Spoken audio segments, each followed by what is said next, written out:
Petrol diesel ખૂટી રહેવાનું છે અથવા ભાવ વધી જવાના છે એ વાતને લઈને અત્યારે પબ્લિક માણસો બધા પેટ્રોલ પંપે તૂટી પડ્યા છે. મોટી લાઈનો છે પેટ્રોલ પંપે. પણ હવે તમને એક કોમન સેન્સની વાત કહું કે ધારો કે પેટ્રોલ ડીઝલ થોડાક ટાઈમ પછી ખૂટી જ રહેવાનું, ધારો કે બરોબર માની લઈએ, અને તમે અત્યારે લાઈનમાં ઊભા રહીને તમે ટાંકી ફૂલ કરાવી નાખી, 4 વ્હીલની 2 વ્હીલની, એ કેટલા દી હાલે? વધીને અઠવાડિયું 10 દી, પછી તો ખૂટી જ રહેવાનું ને, પછી ક્યાં જવાનું? એટલે એવી રીતે કંઈ પેટ્રોલ ડીઝલ ડાયરેક્ટ ખૂટી ન રહે.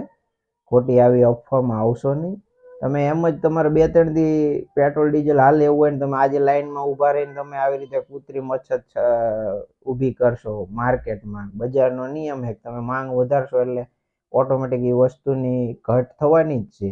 ગવર્મેન્ટ દ્વારા પૂરતી વ્યવસ્થા હોય જ તે, એટલે આજે ને આજે જ તે પેટ્રોલ ડીઝલ ફૂલ કરાવી લેવી ને એનો સ્ટોક કરી નાખવી એવી કોઈ ભાગદોડ કરશો નહીં. જેને 2-3 દિવસ પેટ્રોલ ડીઝલ હાલે એવું હોય થોડીક શાંતિ રાખો. થોડુંક ટ્રાફિક ઓછું થાય એટલે રૂટીન પ્રમાણે પેટ્રોલ ડીઝલ ભરાઈ લેવાનું હોય. હવે તમે હજુ 2-3 દી હાલે એવું હોય ને તમે એમ વિચારો કે આજે જ હું ફૂલ કરાવી લઉં, તો એવું કંઈ મિત્રો હોય નહીં. એટલે અત્યારે હું હમણાં થોડાક ટાઈમ થયો, 1-8 કલાક જેવું સિટીમાંથી આવ્યો, તો હજુ પેટ્રોલ પંપે ટ્રાફિક ઓછું થતું જ નથી. પબ્લિકને એવું જ છે કે ખૂટી જ રહેવાનું. એટલે બી અવેર, આવી કોઈ અફવામાં આવશો નહીં.